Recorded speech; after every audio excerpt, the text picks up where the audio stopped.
Good evening everyone. स्वागत है आपका स्टडी विद अलका। जैसा कि आप अभी जान रहे हो कि दिल्ली सल्तनत की सीरीज़ चल रही है, तो पार्ट 3 आज। सॉरी, मैंने कल एक जन्माष्टमी की वजह से मैंने वीडियो अपलोड नहीं की थी, इसलिए मैं आज संडे को अपलोड कर रही हूँ। तो मैं एक बार रिकैप कर देती हूँ। दिल्ली सल्तनत जब मैंने स्टार्ट किया था, उसका टाइम पीरियड 1206 और 1526 तक चला था। पर मैंने उसके पहले जो बताए थे कि भारत पर अरब आक्रमण कौन कौन थे, जिसका क्यों स्टार्ट हुआ था, क्यों आए थे लोग यहाँ पे।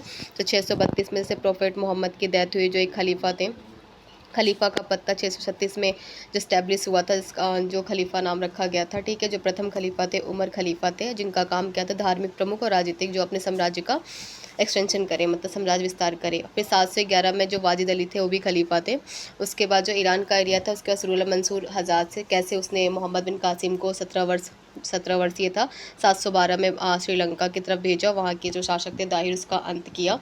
तो ये आपका मोहम्मद बिन कासिम इस तरह से आया और उसने दाहिर को पराजित किया, और इस तरह से मोहम्मद बिन कासिम का टाइम पीरियड ख़त्म हुआ, ठीक है। उसकी हत्या करवा दी गई क्योंकि उसने गिफ्ट के तौर पे वो दाहिर की पुत्रियों को लेके आया था, और पुत्रियों ने उसके गलत इल्ज़ाम लगाए कि इसने मेरे साथ कुछ गलत किया। एक नीति अपनाई उन्होंने, झूठ बोल के उसकी हत्या करवा दी गई खलीफा के द्वारा, ठीक है। फिर उसी तरह तुर्की साम्राज्य आता है, जिसमें आपका एक शासक हुआ करता था अल्पगिन। उस साम्राज्य का नाम था शमसीन द एम्पायर। अल्पगिन उसका कमांडर था और उसका भी गुलाम था सबुद्दीन।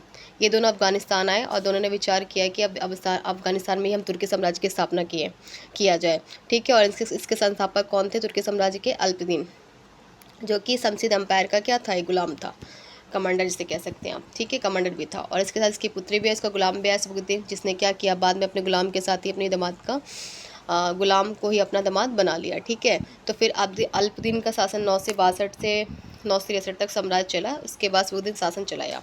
आप सबुद्दीन कौन था? जो पहला तुर्क आक्रमणकारी हुआ, क्यों हुआ? उसने इंडस क्षेत्र के जो जयपाल राजा थे उसको पराजित किया था, इसलिए कहा जाता है कि पहला तुर्क आक्रमण भारत में कौन था? सबुद्दीन था। अब ये किसका पिता था? ये महमूद गजनवी, जो भारत पर 17 बार आक्रमण करा, जिसने 17 बार आक्रमण किया, ये उसका पिता था, ठीक है। उसने अपने आप को सुल्तान की उपाधि दी थी, और कारण क्या था उसको यहाँ पे आक्रमण करने का 17 बार? क्योंकि एक आपको पता है इंडिया में सबसे ज़्यादा धन संपदा थी, पहले सोने की चिड़िया के नाम से जाना जाता था भारत, ठीक है। फिर अपने इस्लाम धर्म का बढ़ावा करना, ठीक है। अब जो इसके महमूद गजनवी के द्वारा कौन कौन से क्षेत्र पर आक्रमण हुए थे उस टाइम, कहाँ और कहाँ, ये शायद मैंने आपको पिछले पार्ट 2 में बताया था, या अब बताऊंगी मैं आपको ये पार्ट 2।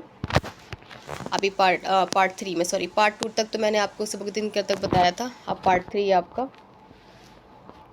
तो ये आपका जो है, आपका ये काबुल, सॉरी, काबिल लिखा हुआ है, दिल्ली, ठीक है। फिर आपका कन्नौज होगा, मथुरा होगा, कांगड़ा होगा, ठीक है। थानेश्वर जो कश्मीर, त्रिपुरा, बुंदेलखंड, बंगाल, पंजाब आदि। ये मैंने ऐसे प्रीलिम्स में पूछा नहीं जाता किसी भी एग्ज़ाम से, पर ये अगर मेंस का आप कोई भी एक क्वेश्चन आंसर राइटिंग करते हो तो उसके लिए थोड़ा सा अच्छा दिखने के लिए कि कौन कौन से क्षेत्र में उसने मतलब हमला किया था, इसलिए मैंने इसको लिखवा दिया है, ठीक है। अब गजनवी साम्राज्य का अंतिम शासक क्या था? बहराम शाह था। कौन था? बहराम शाह था, ठीक है। अब स्टार्ट होता है आपका गौर साम्राज्य, जो कौन थे? मोहम्मद गोरी, ठीक है। रीज़न क्या था इसका? अफ़गानिस्तान, ठीक है। क्या था? अफ़गानिस्तान। अब ये था आपका, इसने क्या किया स्टार्ट? प्रथम आक्रमण कब किया? 1175 में। कब किया? 1175 में आपका इसने फर्स्ट आक्रमण किया, जो कि कहाँ, कौन सा एरिया था? मुल्तान का एरिया। कौन सा एरिया था? मुल्तान का। फिर आपका दूसरा आता है 1178 AD, जो कौन से क्षेत्र में हुआ था? गुजरात के क्षेत्र में। उस समय शासक कौन थे वहाँ के? शासक आपका उस समय इसमें ये भीमदेव सेकंड होगा, सॉरी, श्रीमत लिखा है, गलत है, ये भीमदेव सेकंड, ठीक है।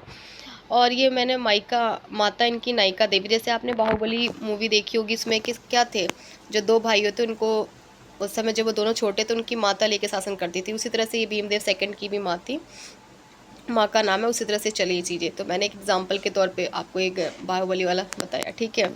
अब गयासुद्दीन कौन था? मोहम्मद गौरी का भाई था, ठीक है। अब भीमदेव क्या हुआ? जीत जाता है, किसमें? 1178 में, ठीक है। भारत में मोहम्मद गौरी प्रथम बार हार जाता है, ठीक है। किसके द्वारा हार जाता है? भीमदेव सेकंड के द्वारा, ठीक है। फिर आपका वो एरिया होता है माउंट एबू, जिस एरिया में ये हुआ होता है राजस्थान का, वो माउंट ओवी जो होता है उस जगह जगह पे हुआ रहता है। ठीक है, लड़ाई जो रहती है। फिर आपका आता है 1779 में, ये क्या होता है, पेशावर पर हमला होता है। ठीक है, फिर आपका 1181 में लाहौर पर हमला होता है। कहाँ पे, रावी नदी किनारे। कहाँ पे होता है, रावी नदी किनारे। ठीक है, ये दोनों लड़ाइयों में क्या होता है, मोहम्मद गोरी सफल रहता है, अपने अपने में क्या करता है, उस पर अधिकार कर लेता है।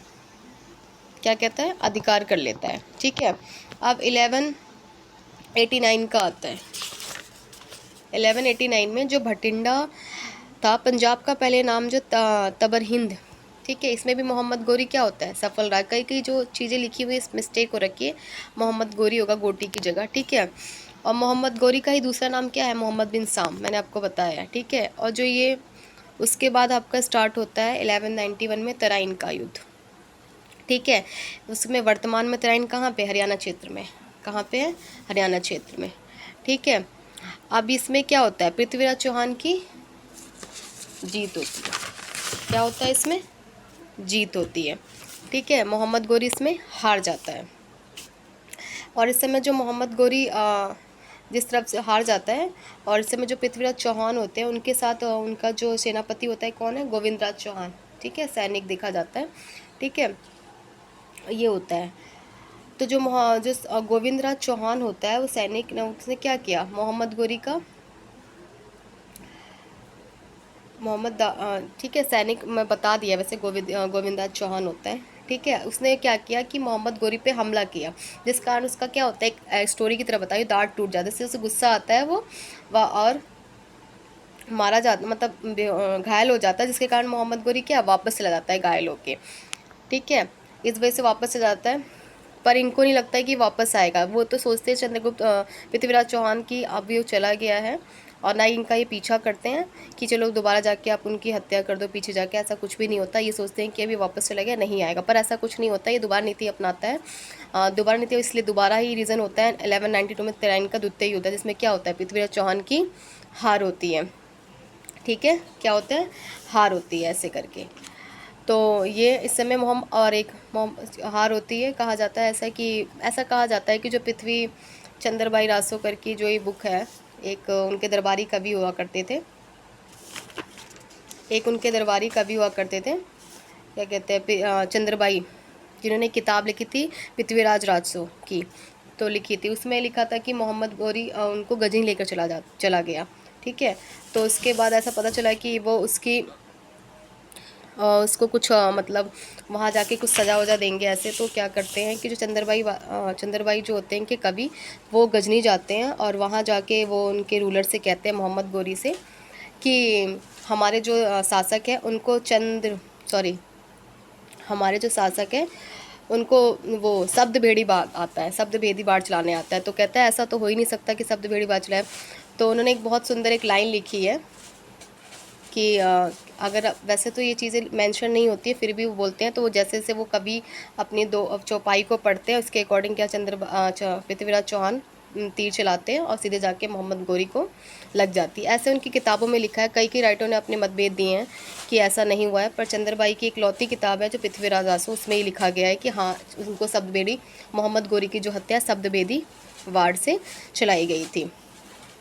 ठीक है, तो ऐसे मोहम्मद गोरी का अंत हो गया, और मोहम्मद गोरी द्वारा कुछ ऐसी चीज़ें चलाया गया, सिक्का चलाया गया था, जिसके एक तरफ लक्ष्मी जी और एक तरफ उसका नाम लिखा गया था, मोहम्मद बिन साम का नाम लिखा गया था। ठीक है, और इनके अनुसार, दूसरे कवि के अनुसार कहा जाता है कि पृथ्वीराज चौहान का स्वाभाविक देहांत कहाँ हुआ था, अजमेर में होता है।